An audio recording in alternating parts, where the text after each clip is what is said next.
the dead come to life?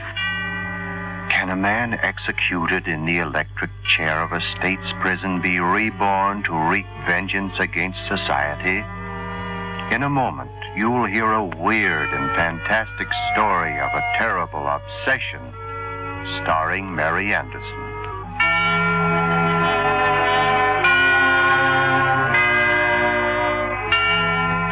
In the sordid confines of a psychopathic ward, redolent of iodoform and formaldehyde, where a moon-faced clock bites off time in rounded nibbles, a girl lies under the white counterpane of a restraining bed. A girl somewhere in her early 20s. She had been found wandering in the streets, her mind enveloped in that darksome mantle that is called amnesia, remembering not even her name. Then at the hospital, that void of darkness was probed by the searching skill of a psychiatrist. And she wanted to talk. She had to talk with the same urgency that one must breathe. It was an obsession.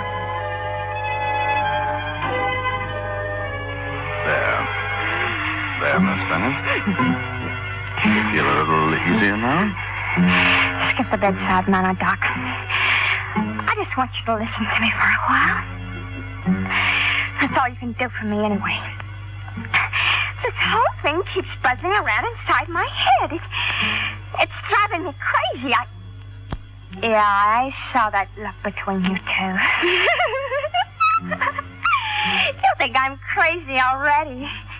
Well, maybe I am. Maybe I'm dead, too. I don't know.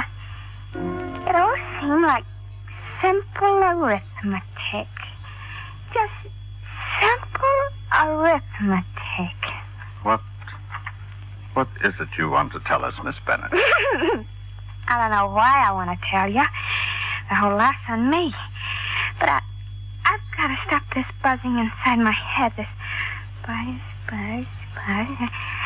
Look, Doc. You remember a guy called Olens? Frankie Olens? The gangster? Oh, yes, I saw him in the headlines. Held up a postal truck, didn't he? Well, let's see now. He got away with $400,000. Well, he almost got away. And the next time I saw his name, the state had him in a gas chamber. That was it, wasn't it? No, Doc. Not by a long shot. That was just the beginning. You mean you've been in conversation with him since he went to the great beyond? Where Frankie finally went, it's too hot for conversation. But he didn't go there when the state and the newspapers thought he did. You see, I was Frankie's girl. Well, anyway, he figured I was. So I know the whole story. I ought to know. I made it happen. Right from that day I went to visit Frankie in the death cell. He was waiting for his mouthpiece, Jim Vincent, and for his brother, Carl. I knew he'd never tell where he had hidden that hot 400,000. 400,000. Unless we got him out. So, when Jim and Carl arrived and told us a reprieve had been turned down out by everybody, even the governor, I decided to try a long shot. Something I'd been keeping under wraps for a long time. Frankie was pacing the cell again. Well, what are you going to do? Just sit here? Can't you think of something? Come on, Carl. Where's that brotherly love? We've seen everybody. I don't know what to do. There's not a legal trick left. But there is a chance. Just one. It's a long one, Frankie. What is it? For Pete's sake, what is it? There's a friend of mine, a doctor. I was talking to him last night. A doctor? Are you kidding, Sally? What good can a doc do me? Why don't you let her talk, Frankie? Maybe she's got something. All right. Go ahead. It's like this, Frankie. The doctor told me that with the right injections, a man who's been gassed can be brought back to life. Brought back? Sally, what are you giving me? What kind of a double cross is this? Relax, honey, before you have a guard here. I'm telling you a plain fact. Anyone who's been gassed and even pronounced dead can be revived, provided you get him to the right doctor fast enough. You want to hear the details, Frankie? Okay, Sally. I'm listening. But get this straight. You, Jim, and you, Carl, I don't do no talking about the 400 grand until I'm out of this pen. And you can figure how much talking I'll do if I come out dead.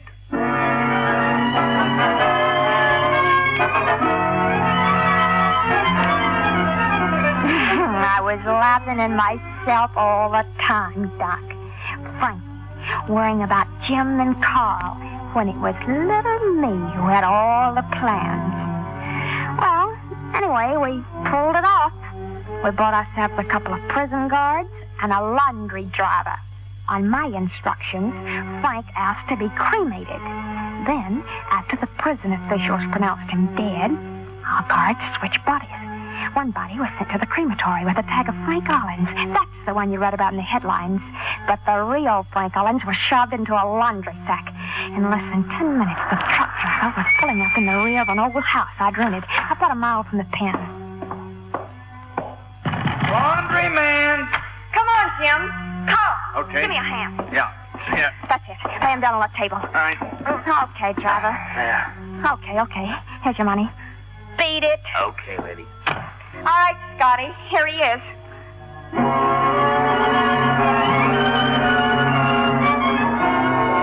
Scotty, he was a doctor friend of mine. He had his apparatus all set up. A tank of oxygen, a pull motor, and a little miracle drug called methylene blue. You can look it up in any medical journal if you're interested. Anyway, Scotty went to work.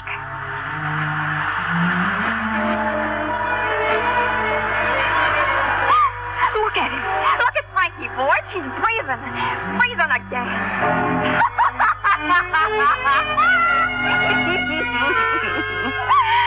It was like a miracle, all right.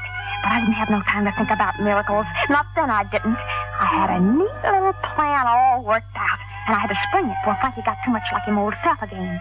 Right now, he was kind of dazed. And what was more important to me, pretty grateful to be seeing light coming through the windows and no bars on them. I can't believe it. I just can't believe it. The last thing I remember, I was being strapped to that chair in the gas chamber, and then... Oh, forget it, Frankie. You're going to be fine now. Oh, you bet I am. Especially when we pull out of here and I pick up that dough. That's gonna take a little doing. You leave this house and you'll be spotted in a minute. Well, what do you expect me to do? Hold up in here like a hermit? We got a better plan than that. We're gonna fix it so you'll never be recognized as Frankie Ollins again. Yeah? Oh, how do you mean? Plastic surgery, Frankie. A new face to go with a new life. Well, that's not bad. Not bad. Well, come on, let's do it and get it over with. And the only trouble is we're broke. Shut up, Carl. Sally, what's he giving me? What do you want? An itemized statement of how much it costs to buy your life? All right, here it is. $5,000 for each of the guards, $2,000 for that other stuff, $2,500. You'll get it back with interest. Sure, we trust you, Frankie. Well, then what are you after? Look, honey, it isn't what we're after. It's what we gotta have. Enough of that $400,000 to buy the plastic surgeon and then get us all out of here. But it isn't safe for me to go after it. You said so yourself, Sally. That's right, I did. But, how about one of us going after it? No, I can't. You mean you want to drop the whole thing just after going this far? Well, why won't the surgeon go on the cuff? Maybe he don't believe you got $400,000 buried. Why should he? I had nothing to show him. All right, then. Look, Sally, do you think you could convince him if you had a map to show him? Now you're making sense, Frankie. I don't know whether I am or not, but I'm trusting you, Sally. I'll draw a map of where the dough is, then you use it to sell the dock, see? But get this, nobody is to leave this joint until I'm ready to leave with him. Is that a deal, Sally? Sure, it's a deal, honey. Now just sit down, and I'll get you a pen and some paper.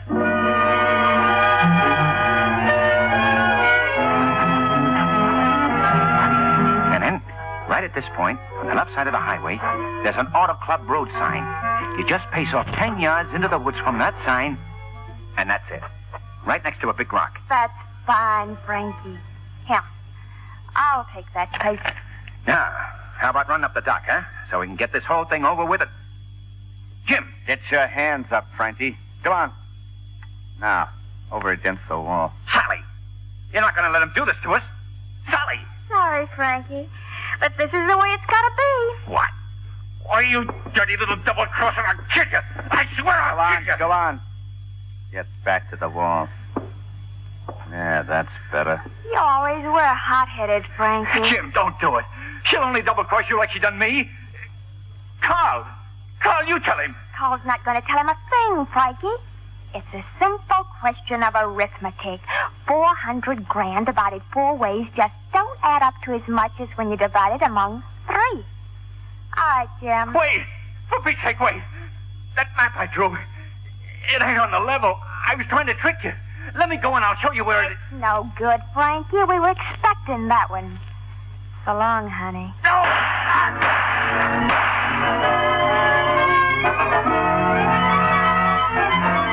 That was the real end of Frankie Olin. I don't know why he couldn't understand. It was just a matter of simple arithmetic. Besides, it wasn't any crime. There's no crime involved, is there? Shooting a man who was already dead.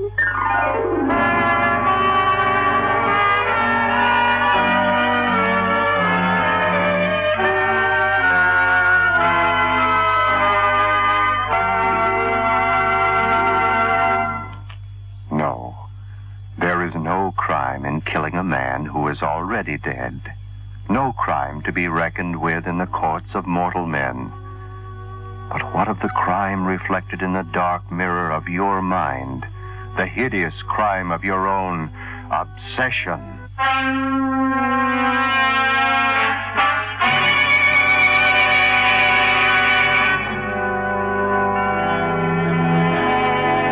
Returning now to The Strange Obsession, starring Mary Anderson. In the white-walled cubicle of the psychopathic ward, the sweep hand of the clock turns silently on its orbit as Sally Bennett's voice knifes through the stillness like a thin blade of a scalpel ripping through membrane. Frank Olins is dead.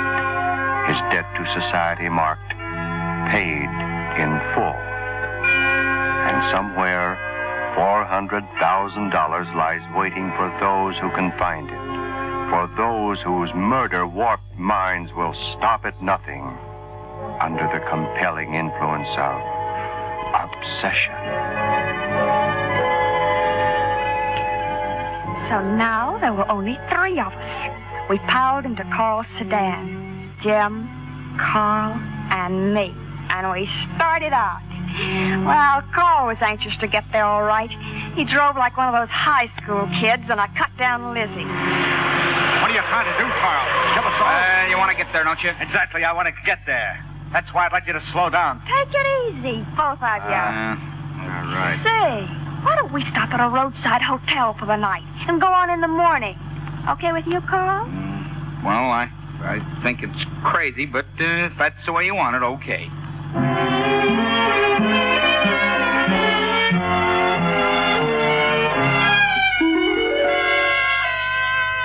The 3 of us had dinner in an upstairs room.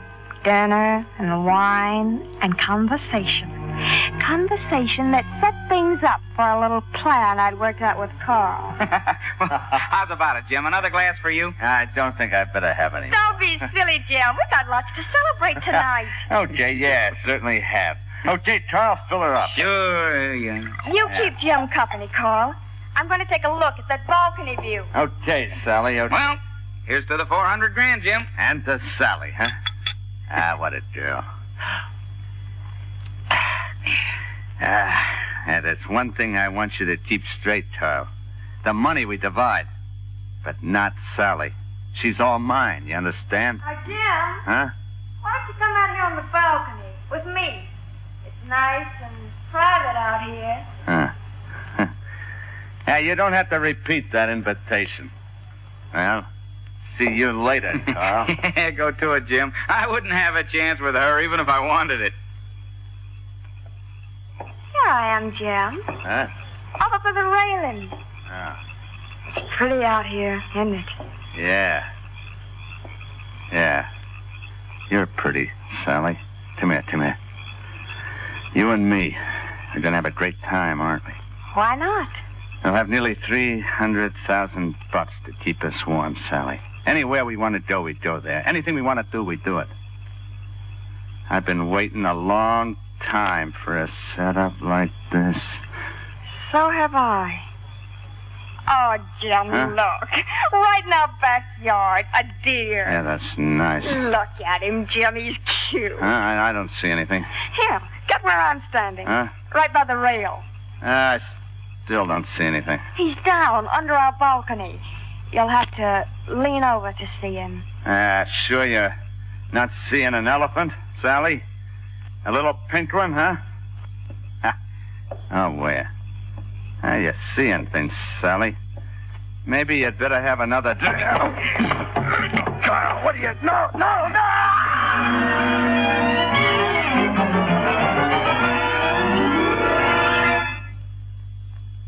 And so we find that the deceased, James Vincent, met his death from an accidental fall while under the influence of alcohol.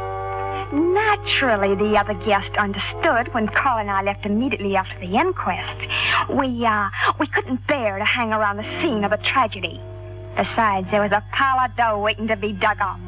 Carl and I, we were the only members left of the 400 Grand Club.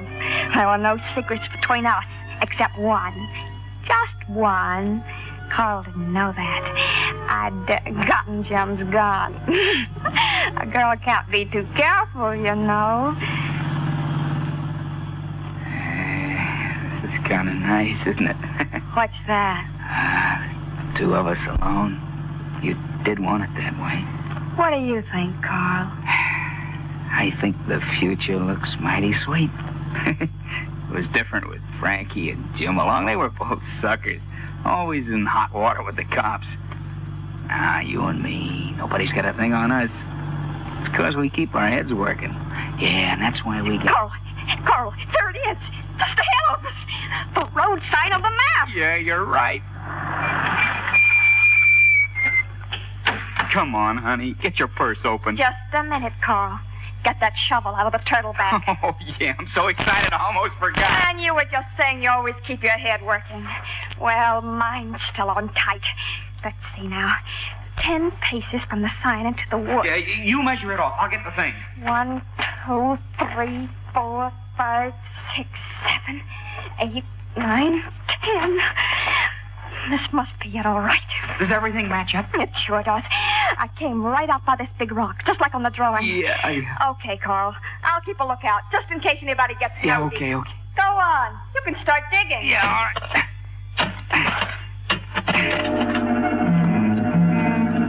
Dig it plenty wide, Carl. No use missing the spot. Don't worry, baby. I'll dig it wide as a grave. I never felt more like working.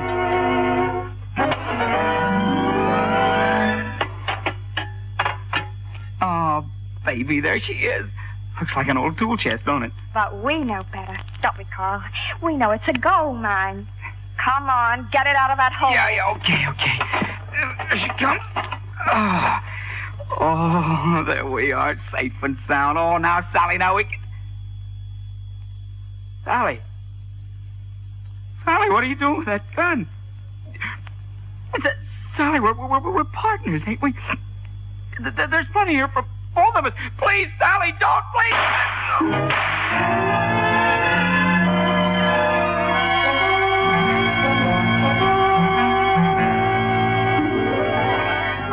I don't know why none of them understood. It was all just simple arithmetic. I wanted it to be 400,000 divided among one, me.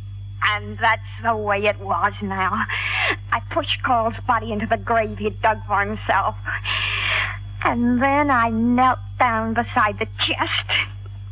And I pried it open with a shovel. And that did it. I wondered if the money would be in small bills or big ones. I lifted the lid. There didn't seem to be anything in it. Just torn pieces of newspaper. But there had to be. It just couldn't be empty. Then I found something. An envelope. Sealed. That was it. I tore it open. Do you know what was inside? There was a single $1 bill and a note. A note from Frankie that said, "Whoever's double-crossed me, keep this buck for your trouble. The rest of the 400 grand, I'll leave to the worms." To the worms!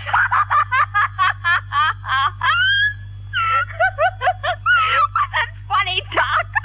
All that money. To the worms!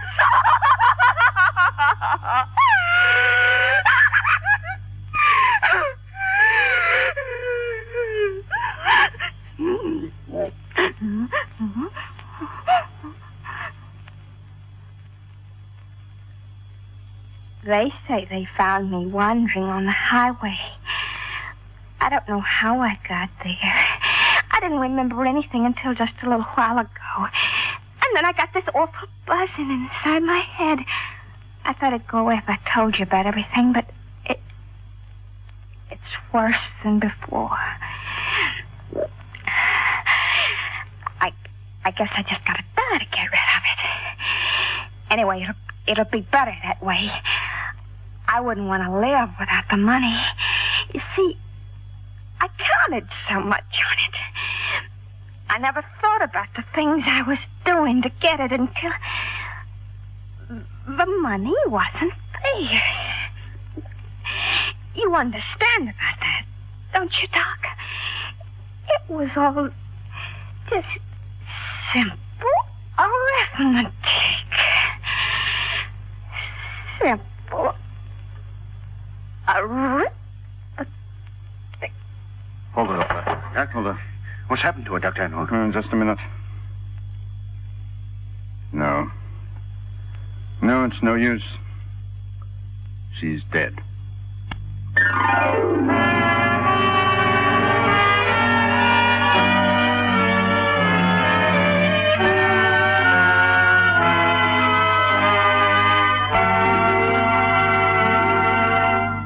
You have been listening to Obsession.